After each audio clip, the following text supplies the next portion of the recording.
이어서 코로나19 소식입니다. 오늘 신규 확진자 수는 사흘 만에 500명대로 떨어졌습니다. 지난 공휴일 검사 건수가 줄어든 영향이 큰 것으로 보이는데요. 하지만 일상 감염과 변이 바이러스 등 위험은 여전합니다. 정부는 현행 사회적 거리두기 단계와 5인 이상 사적 모임 금지 조치를 3주 더 연장하기로 했습니다. 보도에 이은성 기자입니다. 코로나19 신규 확진자가 어제 561명으로 사흘 만에 500명대로 내려왔습니다. 하지만 확산세가 꺾였다기보다는 공휴일이었던 부처님 오신 날 검사 건수 감소 영향이 큰 것으로 보입니다. 국내 발생 환자는 542명으로 이 중 수도권에서 344명, 비수도권에서 198명이 확진됐습니다. 목욕탕과 어린이집 등 전국 곳곳에서 크고 작은 집단 감염이 잇따르고 전파력이 강한 영국발 변이 바이러스도 확산세를 보이고 있습니다. 이에 정부는 현행 사회적 거리두기 단계를 유지하기로 했습니다.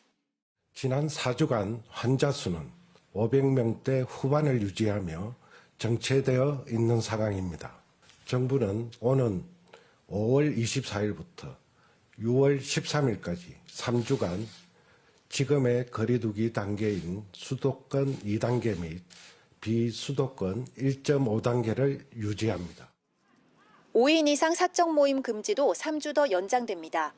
다만 순조롭게 백신 접종이 이뤄지고 있는 요양병원과 요양시설의 경우 환자나 면회객 중 한쪽이라도 2차 백신 접종을 완료했다면 대면 면회를 허용하기로 했습니다. 일시적인 수급 불균형 문제로 중단됐던 백신 접종도 다시 속도를 냅니다. 75세 이상 어르신 등을 대상으로 한 화이자 백신 1차 접종은 내일, 아스트라제네카 백신은 오는 27일부터 재개됩니다. 이런 가운데 미국 제약회사 모더나가 개발한 코로나19 백신이 아스트라제네카, 화이자, 얀센 백신에 이어 국내에서 네 번째로 수입 품목 허가를 받았습니다. 단 허가 후 임상시험 최종 결과 보고서 등을 내야 한다는 조건이 붙었습니다.